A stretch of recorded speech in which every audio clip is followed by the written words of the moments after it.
It's really frustrating when you're trying to lose weight with intermittent fasting and the scale gets stuck. In today's video, I'm going to give you 5 tips on how to get it moving again.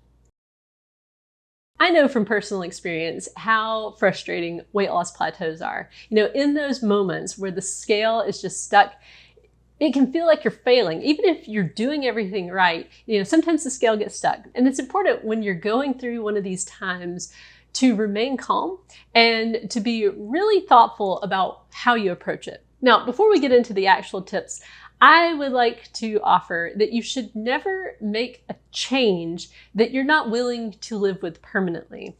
It's so tempting on the weight loss journey to try something crazy to get the scale moving again.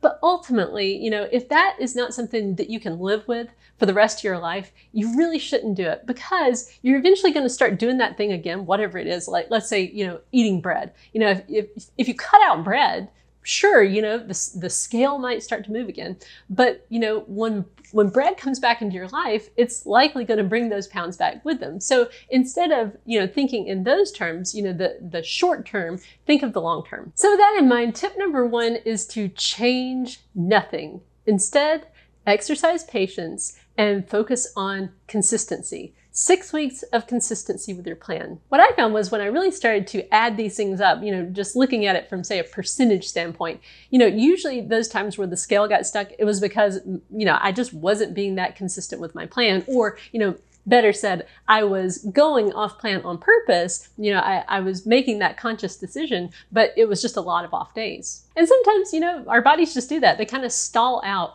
for a little while. It's not that you're doing anything wrong, and it's not that your plan isn't working anymore, but it just needs some time. And, 6 weeks is generally a good amount of time, and the scale will start moving again. The second thing you can try is to evaluate your stress levels and make changes if needed. I've had plenty of experiences on this journey where, everything's going fine. It's just like all of a sudden the scale will either stop or even start tracking upwards. And at first it seems like, what's going on? I don't think that I'm doing anything differently. But when I really look at my stress levels, many times it has just been, I'm under a lot of stress. Now, I don't know if, when you're stressed out, if there's something, like say cortisol or something that causes some water weight to stay around.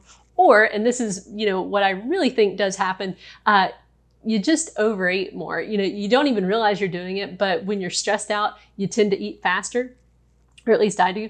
And you tend to not be focusing as much on the meal because, you're thinking about the thing that's stressing you out. So what's helpful for me in those situations is to really think about what's stressing me out and to evaluate, is there anything I can do about it? A lot of times there's just action that needs to be taken, a difficult conversation that needs to happen, or, maybe just some sort of action that's just not that comfortable, so you kind of procrastinate about it. But then other times there's stress that's just going to be there and there's nothing really that you can do about it. It's just a situation that you don't have control over. And in those cases, what helps me is just to do my best to accept it, to remind myself there's nothing I can do about this particular thing, so I just have to accept it. It may take some time for the stressful situation to resolve itself, but generally it does. Either that or the acceptance that you've been working on eventually kind of comes in, and then the scale gets moving again. Another thing you can try is to cut out snacking between meals. Now, this is especially true with intermittent fasting. Sometimes people have a pretty long eating window and they end up just snacking all throughout it because, traditionally the way intermittent fasting is explained is you just don't eat for certain parts of the day and then you eat during a window.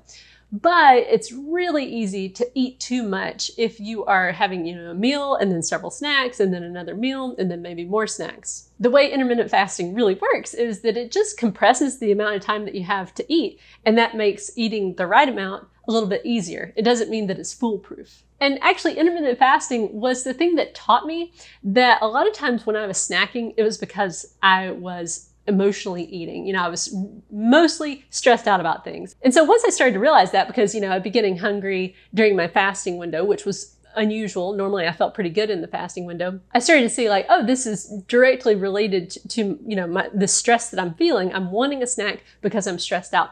Once I kind of got that connection in my head, I have seen that generally speaking, whenever I want a snack, it's usually because I'm stressed. I mean, it's very rare that I just want a snack just because I want a snack. So that's something you can try for yourself. Instead of having, a window with like basically no rules, just say, okay, I eat only meals, like maybe a meal to open the window and a meal to close it. Another thing that you can try to get the scale moving is to get rid of all distractions while you're eating. So it's very common for people to, have their phone out or be watching TV while they're eating. But what I found for myself was this was a really dangerous thing to do because so many times I would eat way too much. If you're in this habit of distracted eating and you're going through a plateau, you might not even realize how much you're eating while you're watching TV or using your phone. So if you just say no more distractions, I'm just going to focus on the food, then that can really help you to understand exactly how much you're eating